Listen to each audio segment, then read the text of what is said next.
for a job in a field of hundreds, although some up to 1,500 candidates applying for a position, people applying for 500 rather, jobs in a month, and just how depressing and hard that is. Well, we received a text from Sally and we thought, well, this is interesting. Morning, Robbie and Wendy, she writes. I'm listening to your show, as I always do, out here in the country on the ABC Listen app with great pleasure.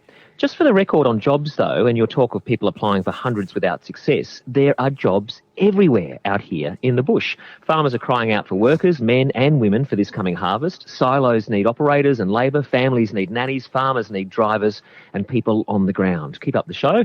For us, though, it's great, says Sally. So we thought we would take you to the bush this morning and just see, well, is that universal? Is it just some spots? Is it just some, part of the year?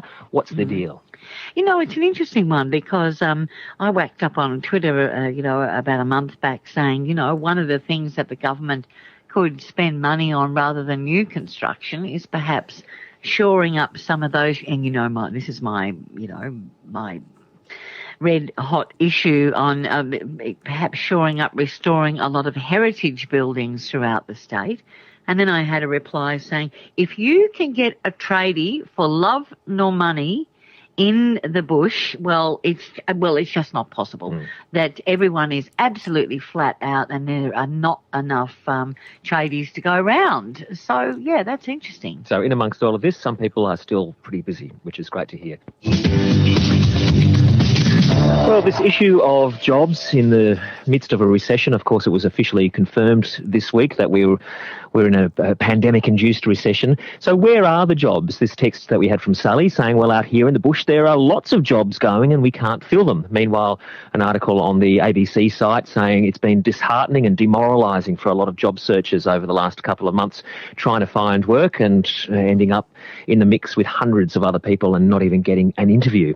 Mathew Dickerson is the former chair of Evo Cities and a local business owner in Dubbo.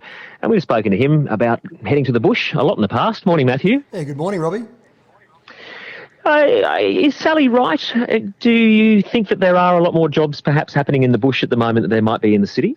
Absolutely, but there's actually something a bit more into it, I think, Robbie. The thing that confuses people sometimes is the bush versus regional living. And Sally gave some examples there of farmers and silos and a whole range of things, and that's what people often associate with the bush. They associate open fields, dirt, really tough manual labour. But what many people forget about, Robbie, is that we've got thriving regional cities. So Dubbo, Orange, Bathurst, Tamworth, all these regional cities, you've got the same sort of jobs that you've got in Sydney, but just a whole range of other advantages in living in regional areas. And I'm a little bit biased, I must admit, Robbie, but we know that, Matthew.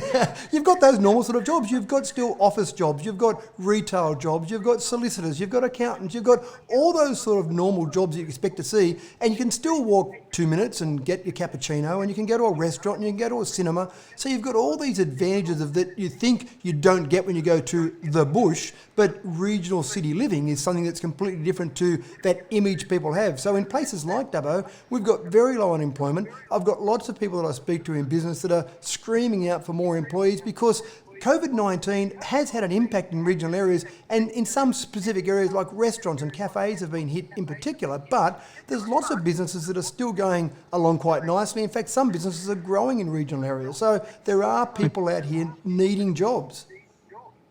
Okay, so if someone decides, well, that sounds a pretty good deal, I might up sticks and move, what are the opportunities for housing? Yeah, and that's the other big thing too, Wendy. I think the thing that people forget is just how good housing is in a regional area. A median house price, for example, in a regional city is maybe $420,000. And for that, you get a 3-bedroom, brick veneer home, 1,200 square metres of your piece of earth to take care of and look after. So you get this nice area of living. And that might be a little bit further away from the CBD. So that might be a 5-minute commute rather than a 3-minute commute. You might pay a little bit more for that 3-minute commute. Oh, stop it. You're rubbing it in now, Matthew. Really you are. Good grief. But these are the things that people really miss. And I love getting into a taxi in Sydney back in the old days when I could travel to Sydney freely. And you jump in a taxi and you just say, what's your house worth? And they'd give me some ridiculous figure, and they had some mortgage that was eye-watering as well. And I'd say, move to a regional area. I mean, it's much nicer living.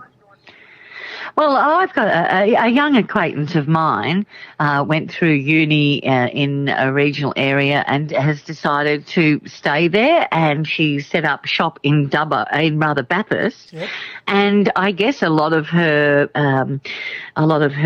cohort in the city are thinking, well, why is she in Bathurst? What's out there for a young person in Bathurst? How would you? Well, besides lovely dogs. How would you answer that, Matthew? Well, I think it's that stigma, or it's a bit of the mindset, I think, Wendy. People see that you're in a regional area and it's almost like, oh, you're stuck out there, are you? Or couldn't you make it in the big smoke? And I flip that around, Wendy, and I say the really intelligent people are smart enough to work out that regional city living is much better than Sydney. So we feel sorry for Sydney people. Oh, you're stuck down there with all that congestion, all that smog, oh, those expensive house prices. I'm sorry about that, Wendy and Robbie. You're stuck down there. Matthew, what's the dog's name? I've got two here joining me. I'm at home at the moment, obviously. So Yeah. I've got Phoenix and I've got Artie sitting here having a little, Oh, yeah. a little say on the radio as well. Yeah, fair. Good morning, good on Robbie. you. But anecdotally, we do hear that there is a move to the regions. Have you had any look at any figures which support that, Matthew? Well, look, unfortunately, the figures aren't there to back that up in great numbers. So we did have, a couple of years ago, you might have spoken to me at one stage before when Evo Cities was really thriving, and that was going fantastic. And we were getting some great numbers of people moving to regional areas. Unfortunately, the state government, in their infinite wisdom, decided to stop funding Evo Cities, and that's one thing that I think they could really do during this pandemic, is put a bit more funding to actually advertise some of these regional areas. And again, it's not just Dubbo. Evo Cities had 7 regional cities, but it tried to change the mindset of people in Sydney that there were attractive options outside Sydney and low unemployment. At one stage, before the pandemic, we had the unemployment in Dubbo down to 2%. And I'm pretty convinced it's probably 2% of the population that don't want to be employed, Wendy. So I reckon we're pretty close to zero unemployment.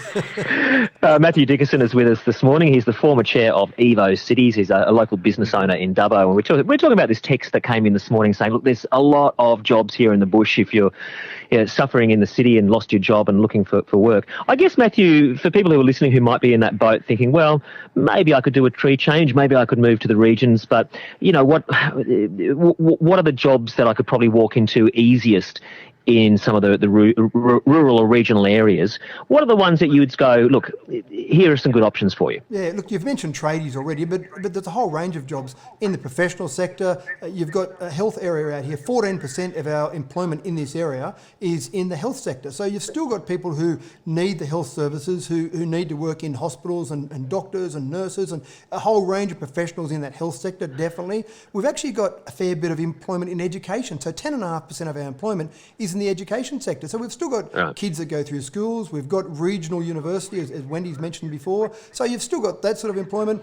You've got retail. Even though retail has dropped during the pandemic, there's no doubt about that, there are still retailers who want good people working in those jobs. So there's a whole range. If you go to evojobs.com.au, you can have a look there, and there are jobs that are advertised there in a whole range of regional areas. I'm just going to throw in one last thing, Matthew, on now. I keep talking about our regional swing right through New South Wales, but going to these gorgeous towns, great heritage, a beautiful environment, and finding funky cafes and really cute boutiques. Not a bad place to open a small business if that's what, you'd like to do. Yeah, and you're exactly right. It is a much nicer environment to open a small business, and the good support network like the Dubbo Chamber of Commerce is fantastic. They'll hold your hand and help get you started. So I think it is a nicer environment, and people always have a bit of a support network there for people having a go. So someone new comes into town and they set up, then people will support them, and they've still got to deliver. They've still got to be able to deliver good services, good products, good prices, but people are there to support them.